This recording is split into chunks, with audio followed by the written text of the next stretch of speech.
Rahim Nahmaduhu wa nasalli ala Rasulil Kareem. It was nothing on my part. I guess the program was just on for too long and it decided to mute itself. But Alhamdulillah, it should be working now. So I'll try to make it quick just because we only have a few minutes before the qira'ah begins. So basically what we've discussed so far is in the first juz, it's Allah subhanahu wa ta'ala giving us examples of people of past nations, of people of the book who had Allah subhanahu wa ta'ala's commandments there, they had knowledge there, but just like the shaitan himself, they started to rebel and use this knowledge in a way to go against what Allah subhanahu wa ta'ala is saying. So it's fine trickery and crookedness instead of just being straightforward with Allah subhanahu wa ta'ala. Then in the second half, which is the second juz, Allah subhanahu wa ta'ala starts by saying, you are the best of nations. You are the best of nations, and saying that, okay, now this is the standard that I've held for you. Turn away from that, and here are all the commandments that I want you to hold up so that it can be good for you. And obviously this is not for Allah subhanahu wa ta'ala, it's for our own benefit.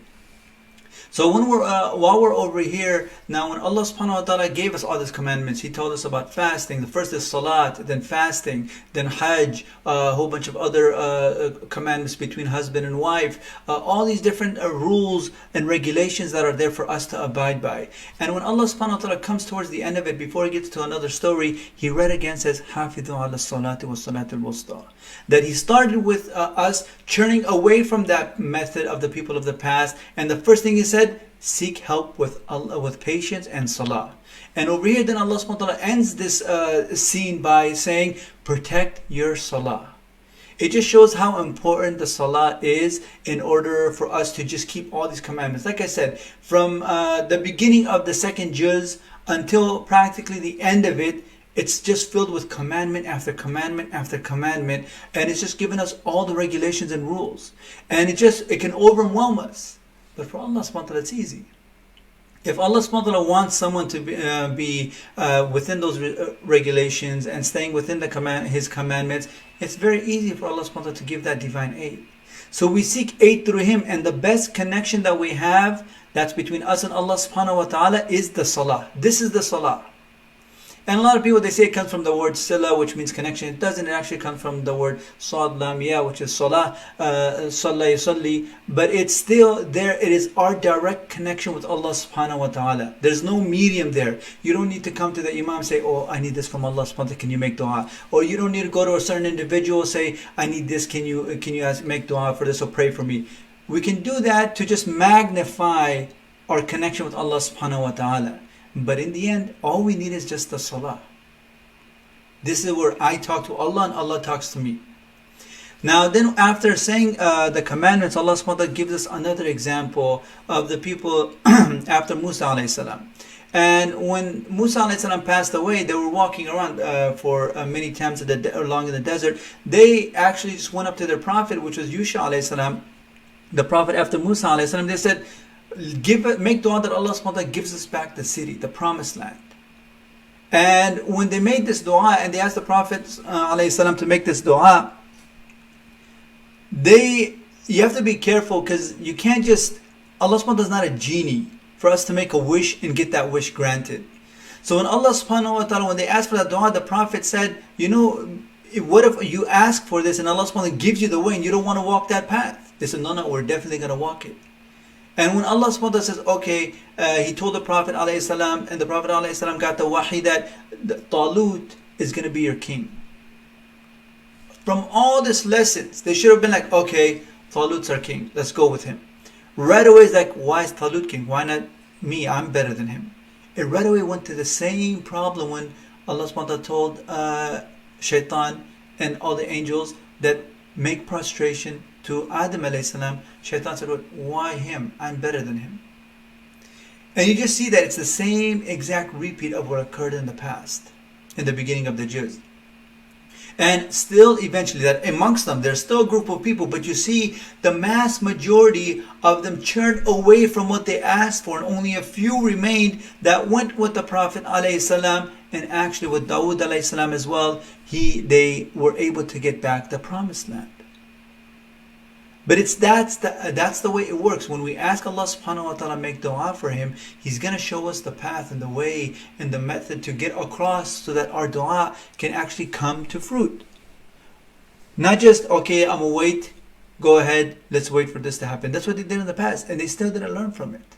But there are still a few of them that made dua that, oh Allah, make me strong and allow me to get through this. So Allah subhanahu gave this example again to show that it's never a time where you could just rest and say, oh, you know what, I've done it. I've achieved what I need to achieve. I have enough taqwa. We always have to be cautious and understand that there's more improvement in every single one of us, and that Allah subhanahu wa ta'ala, we ask Him for dua, we make dua to Allah subhanahu wa ta'ala, and Allah subhanahu wa ta'ala shows the path, and then we walk that path. Now, when it goes to, then Allah subhanahu wa ta'ala, after that story, He gives us certain things. One of the things that He gives us is the pinnacle of the Quran, Ayatul Kursi. This just helps us out throughout the day, helps us out with any kind of things, worries that we have, whether it be black magic, evil eye. It's protection from everything. It helps us enter into Al-Jannah. There's so much reward. It is the pinnacle of the Quran. Again, we're trying to seek help from Allah subhanahu wa ta'ala. This ayah is there just telling us who Allah subhanahu wa ta'ala is and reminding us of who He is when we're asking Allah subhanahu wa ta'ala for help. Nothing is limited with Allah subhanahu wa ta'ala. Everything He can do. And this ayah proves that to us. And then He gives us stories of showing how powerful and how Allah subhanahu wa ta'ala proved and helped His prophets alayhi salam. For example, Ibrahim alayhi salam, a king, an oppressive king, starts claiming he's God. And Ibrahim alayhi salam has to stand up for the truth and prove to him that he's not. Ibrahim alayhi salam didn't get emotional. Ibrahim alayhi salam with logic proved him. A lot of times, sometimes when we're talking about Islam to other people, we use Quran. But if that person doesn't believe in Quran, how can you use the Quran to prove to them that the Quran is true? And you see that the type of oppressor this king is, when he's told, Ibrahim alayhi salam says, my Allah gives life and death. He said, well, I give life and death. And on a whim he kills a guy and he lets another guilty guy go free, thinking that I just gave death and I just gave life. But Ibrahim alayhi salam just telling him, well, Allah subhanahu wa ta'ala brings the sun from the east, why don't you bring it from the west? And that's it. Even more than that, Allah subhanahu wa ta'ala shows His power, that a person, Uzair alayhi salam, just looked at a kingdom that was destroyed, a city that was destroyed, and he said, subhanAllah, how Allah subhanahu wa ta'ala will bring all this back to life. And Allah subhanahu wa ta'ala kept them in a state for 100 years, where everything around him continued to deteriorate, but he himself stayed healthy. And after 100 years, He showed them, after bringing him back, waking him up, that how Allah subhanahu wa ta'ala brought back life to the dead, His donkey. And on top of that, then Ibrahim alayhi salam wanted that peace and tranquility of faith as well. And Allah subhanahu wa ta'ala showed him how Allah subhanahu wa ta'ala brought these birds back to life right before him. So when we have the Ayatul Kursi there, we have to know who Allah subhanahu wa ta'ala is. Because when we're now calling Allah subhanahu wa ta'ala through our salah, we don't want any kind of doubt of what He can do and what He can't do. Everything is a possibility to Allah subhanahu wa ta'ala when it comes to being able to do it. There's nothing that He cannot do. Every one of our du'as is accepted. And Allah subhanahu wa ta'ala shows this through these three stories. Now, what happens afterwards, that after telling us this, we ask Allah subhanahu wa ta'ala for help, we read Ayatul Kursi, we pray to Allah subhanahu wa ta'ala through salah. Afterwards, it just goes on of us taking care of the creation. Infaq. Spending for the sake of Allah subhanahu wa ta'ala. And giving the right of the servants, of the creation of Allah subhanahu wa ta'ala. Allah subhanahu wa ta'ala just spends, in the next 3 pages is just about spending and making sure that when we spend, we do it correctly. Because even when we help someone, we could technically abuse them. And that's what Allah subhanahu wa ta'ala is talking about here. Do not abuse, do not remind people of your favors that you do for them. Just do it and that's it, go on. It's between you and Allah subhanahu wa ta'ala. To the point where He says that even if you hide it, it's better for you. So it just shows that after getting all these methods of getting Allah subhanahu wa ta'ala's help, The next thing that Allah subhanahu wa ta'ala tells us is to worry about the rights of the creation. When we're talking about the rights of Allah subhanahu wa ta'ala, when it comes to salah, siyam, all the ibadah that's between us and Allah subhanahu wa ta'ala, we have to understand He's Arhamur Rahimeen. And Allah subhanahu wa ta'ala knows that when we try our best and when we're playing games. But even then, Allah subhanahu wa ta'ala is Arhamur Rahimeen. But when it's us and dealing with other creation, it's so easy to just destroy all of our deeds by not protecting them, by not giving everybody their rights. And finally, I'll end it inshallah with the last two ayahs of Surah Al-Baqarah. If we have not memorized them, we should. And you don't have to go through efforts of memorizing them. Just every night recite these last two ayahs of Surah Al-Baqarah. The third to last ayah is a very, it's a ayah that really hit the Sahaba hard. Because Allah subhanahu wa ta'ala says, whether it's inside your heart, whether you do it, Allah subhanahu wa ta'ala is going to take account of it for you and knows what you're doing. And this hit the Sahaba hard, like, are we really going to get taken account of for something that just comes in our thoughts, in our minds?